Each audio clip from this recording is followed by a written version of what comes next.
It was March of 2019. I was so thrilled and excited when I arrived at the Hotel of California. Now, I know that you're humming it right along with me, but it actually was not that hotel. It was a beautiful beachfront hotel in Santa Cruz, California. I was there attending a conference for entrepreneurial women. I had written a book detailing my past hardships of abuse and addiction, and I really wanted to, utilize the book as a guide to help other women who found themselves going through similar things. I really wanted them to be able to reclaim their confidence and their self-worth. Now, during the conference, there were a few times that my mind would drift to my 35-year-old son, Michael. I was concerned because he had been dealing with depression and problems in his marriage. But I really didn't let it taint the event because I believed that he was seeing a therapist, taking his meds, and of course, receiving support from those around him. As the event was quickly coming to a close, I remember standing in front of this enormous second-story window. And I was gazing out onto the ocean waves. A huge smile crossed my face. I felt overwhelmed with happiness and gratitude because I knew at that moment that my life had came full circle. See, back in my 20s, I was in the United States Army and met and married my Romeo, my soulmate.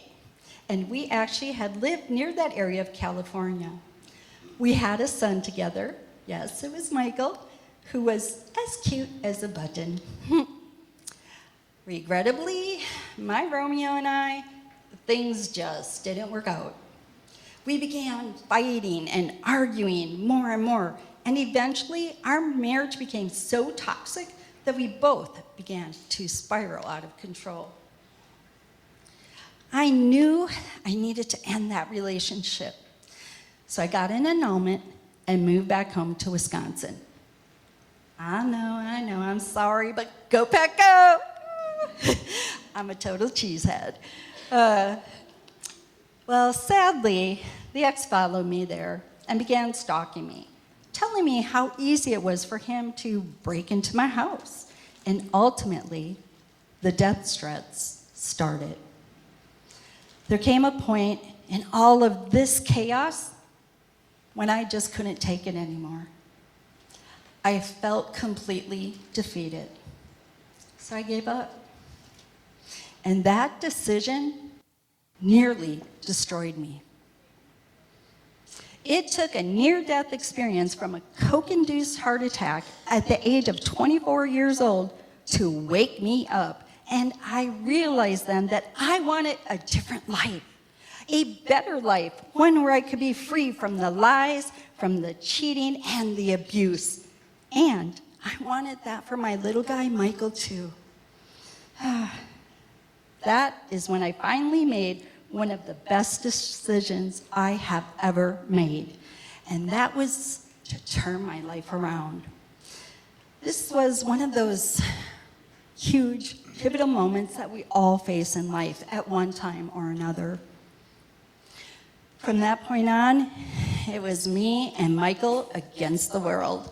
Every single day, he gave me the strength and the inspiration to become the mom that he deserved. So I kept pushing on, rebuilding my life layer by layer. While I continued reflecting on my journey through that, as I stared out that window, I realized I was now embracing the life that I had only envisioned in my dreams. I had graduated from college and met my amazing now husband, Corey, and together we have a son named Trevor, who is also as cute as a button. Here's the thing though, he is 15 years younger than Michael. What was I thinking? I know. Now, with 15 years apart, I really didn't believe that I would have to deal with sibling rivalry. But man, oh man, let me tell you, it was there. Those of us who have siblings know one of the best things about having them is that you love them. And boy, it is great to pin the blame on them so you won't get in trouble. I remember one time I came home and I saw that my Lucille Ball collector's plate was shattered all over the ground. Oh my God. When I asked Michael what had happened, he said that Trevor had kicked a ball all the way up to the ceiling and broke it. Well, Michael sat there with this smug little look on his face, like he was going to get away with it. But let me tell you a little secret. I knew it wasn't Trevor, because Trevor, he couldn't even walk yet. And there was no way he was going to be able to kick the ball from the floor to the ceiling while still being in a stroller. Oh, as the years went by, they both continued to blame the other one when things went wrong. And they were up to a lot of shenanigans throughout their years, but they actually ended up being truly the best of friends. To the point that Trevor, he always called Michael his hero. After returning home from the conference, I was ready to take my business, Heroic Women Warriors, to the next level, especially with this new course that I had created called Breakthrough to Your Inner Warrior. I was proud of myself for finally saying yes to my destiny. I knew this is exactly what God wanted me to do. And I had waited a long time for this. And now I was on fire and ready to go. Little did I know that a few weeks later, on April 13th, I would get a knock on the door that no mom ever wants to get. It was a police officer telling me my son Michael had died. Through my tears, I asked him what happened. And he told me Michael died by suicide. I ran into the living room, dropped to the floor, and started sobbing. No, Michael, why? No, God, how could you take him away from me? He was my everything. He gave me the strength to leave the abuse, to quit the drugs, and to turn my life around.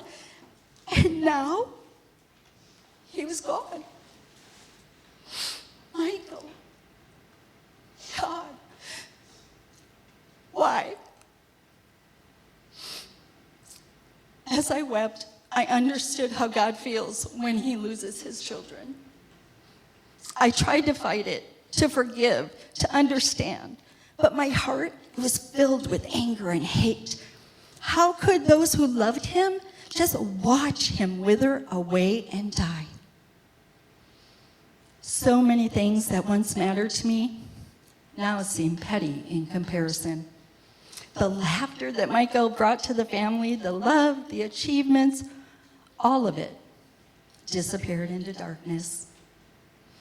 I felt like a complete failure. I believed I had no business coaching. I couldn't even save my own son, so how could I possibly help anyone else? That narrative, it played over and over in my head. Day after day, I cried and sobbed, feeling like I couldn't go on. There were times I wanted to die. But deep in my heart, I knew that wasn't true.